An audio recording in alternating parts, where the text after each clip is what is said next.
Most women over 40 walking into a doctor's office with the symptoms in this video are walking out with a different explanation for every single one of them. The joint pain gets blamed on weight, the 3 a.m. wake-ups get blamed on stress, the brain fog gets blamed on doing too much, the heart palpitations get an EKG, a clean reading, and a referral to a psychiatrist. The belly fat gets blamed on metabolism, on age, on hormones in the vaguest possible terms with no follow-up. 5 separate complaints, 5 separate explanations, and almost no one inside the standard medical visit is connecting them to the one cause they all share. Declining estrogen does not announce itself with hot flashes. In a significant portion of women, hot flashes never become the dominant signal at all. The crash shows up through a cluster of seemingly unrelated symptoms that the conventional 15-minute office visit is not designed to recognize as a pattern. Here is what almost no one in the mainstream medical conversation is telling women over 40. The standard estrogen panel that gets ordered when a woman finally pushes for testing will frequently come back normal, even when her symptoms are real and her hormones are already in transition. The reason is timing. During perimenopause, estrogen does not decline in a smooth line. It fluctuates dramatically, sometimes hitting peaks above the level a woman had in her 30s and crashing to lows by the end of the same week. A blood draw on the wrong day catches a peak and tells everyone the levels are fine. The system then tells the woman that whatever she is experiencing must be something else. Today, this video walks through the 5 signs that consistently appear in women whose estrogen is crashing, the biological reason every one of them shares the same hormonal origin, and the daily tracking protocol that lets a woman recognize the pattern long before a lab test will confirm it. Every claim is sourced. Every researcher is named. Here is the first one. Sign number 1 is joint pain and morning stiffness, particularly in the hands, hips, and knees. This is the single most under-recognized sign of declining estrogen, and the orthopedic surgeon Dr. Vonda Wright has spent the last several years documenting what she calls the musculoskeletal syndrome of menopause. Estrogen receptors are dense in cartilage, in tendons, in ligaments, and in the synovial fluid that lubricates joints. When estrogen drops, cartilage hydration decreases, tendon repair slows, and inflammatory markers in joint tissue rise. The result is a woman in her mid-40s who wakes up with stiff hands, who feels her hips creak getting out of bed, who has a knee that suddenly aches after activities that never bothered her at 38. She goes to her primary care physician, who orders X-rays. The X-rays are clean because the change is biochemical, not structural. She is told to lose weight, to take ibuprofen, to try yoga. The actual cause, the loss of estrogenic protection in connective tissue, is rarely mentioned. According to Wright's published clinical work, more than 70% of perimenopausal and early postmenopausal women experience joint pain, but fewer than 10% of them connect it to their hormones. This is the symptom that is missed first and missed most. Sign number 2 is a specific pattern of sleep disruption that is distinct from general insomnia. The classic perimenopausal sleep disturbance is waking up at 3 a.m. and being unable to fall back asleep, regardless of how tired the body is. This is not a sleep onset problem. The woman falls asleep at 10 or 11 without difficulty. She wakes at 3 with her heart slightly racing, sometimes with a sense of low-grade anxiety, and her brain refuses to disengage for the next 2 hours. The mechanism is well documented.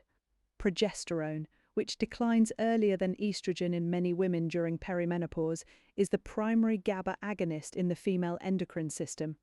GABA is the inhibitory neurotransmitter that maintains deep sleep architecture.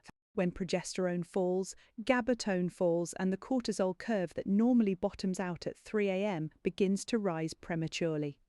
Research from the Pittsburgh Sleep Quality Study has documented this exact pattern across thousands of midlife women.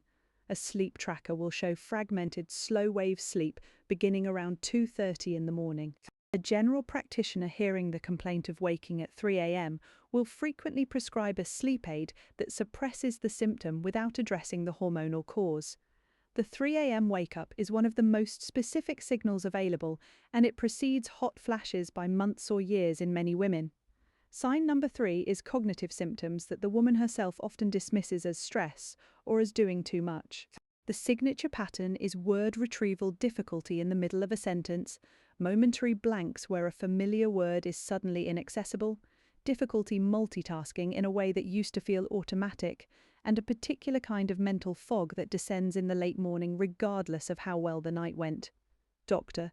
Lisa Mosconi's research at Weill Cornell Medicine, using FDG PET imaging to measure brain glucose metabolism in midlife women, has documented that perimenopausal women show measurable declines in cerebral glucose utilization in specific regions of the cortex, declines that are reversed in many women after the hormonal transition stabilizes. This is not psychological, it is metabolic. The brain is running on less fuel because the hormonal signal that normally drives glucose uptake into neurons is fluctuating. The woman experiencing this is rarely told that her cognitive symptoms have a neurobiological basis. She is told to manage her stress, to sleep more, to consider an antidepressant. The Mosconi research is publicly available and has been replicated in multiple imaging centers. It establishes that the brain fog of perimenopause is a documented neurological phenomenon, not a character flaw or a stress response. Sign number 4 is the appearance of new cardiovascular and anxiety symptoms in a woman with no prior history of either. Heart palpitations that arrive without warning, often at night or after a meal. A new awareness of the heartbeat that was never there before. A feeling of internal tremor or nervous activation that arrives suddenly, sometimes triggered by nothing identifiable. Many women describe what feels like panic, despite no panic disorder in their history. These symptoms send women to cardiologists and then to psychiatrists, in that order. The cardiology workup almost always comes back clean. The psychiatric diagnosis is usually generalized anxiety disorder and a medication is offered. The underlying mechanism is rarely investigated. Estrogen modulates vagal tone and autonomic nervous system balance. When estrogen fluctuates, the sympathetic nervous system loses its usual counterweight, and the body enters states of activation that feel identical to anxiety because they share the same biochemical signature. Research from Dr. Stephanie Fabian at Mayo Clinic, the medical director of the Menopause Society, has specifically documented this cluster of cardiovascular and anxiety symptoms as a perimenopausal presentation that is consistently misdiagnosed. The woman herself does not know to mention her last period when describing her racing heart, and the cardiologist does not know to ask. Sign number 5 is a sudden shift in body composition that is not explained by a change in eating or activity. The woman is doing what she has always done, eating the way she has always exercised. The scale may or may not move dramatically. The waist measurement absolutely moves. Body fat that previously distributed to the hips and thighs begins migrating to the abdomen. The face shape changes subtly. Clothes that fit 6 months ago no longer button at the waist. This is not metabolic damage or willpower failure. It is the documented redistribution of adipose tissue that occurs when estrogen declines. Estrogen receptors regulate where fat is stored. When the signal weakens, the storage pattern shifts from the glutofemoral region to the visceral region. Research from Dr. Joanne Manson at Harvard and the Women's Health Initiative team has documented this redistribution in tens of thousands of midlife women, and it occurs independently of total weight change.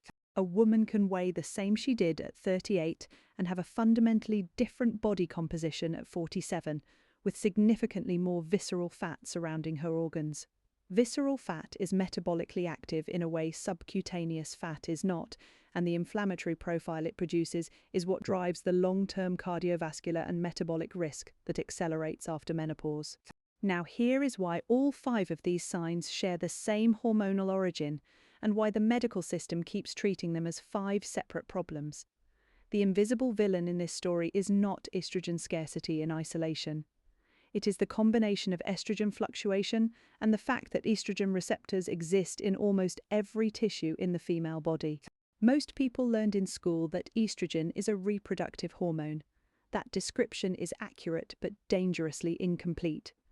Estrogen receptors are present in the brain, in the joints, in the cardiovascular system, in the bones, in the gut lining, in the skin, in the lungs, and in the immune system. Research from Dr. Lisa Mosconi has mapped estrogen receptor density across the cortex and confirmed that estrogen is not a guest in the brain. It is a primary regulator of glucose metabolism, neural plasticity, and inflammatory tone in female brain tissue.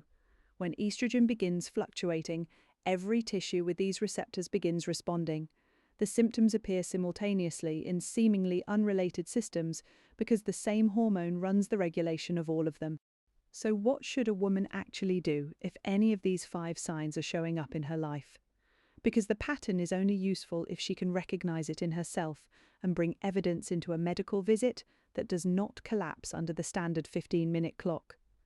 The first step is daily tracking, and it takes less than 2 minutes a day.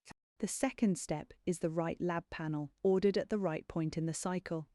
The third step is finding a clinician trained specifically in menopause medicine, because a general practitioner is almost certainly not the right person for this conversation. Here is the exact daily protocol. At 7 aglow in the morning, on waking, write down 4 numbers in a notebook or a simple notes app. Sleep quality on a scale of 1 to 10, morning energy on a scale of 1 to 10, joint stiffness on a scale of 1 to 10, measured by how the hands and hips feel during the first 10 minutes of moving, mood on a scale of 1 to 10, 4 numbers, less than 30 seconds. At 9:00 at night, before bed, write 1 sentence describing the most disruptive symptom of the day. That is it.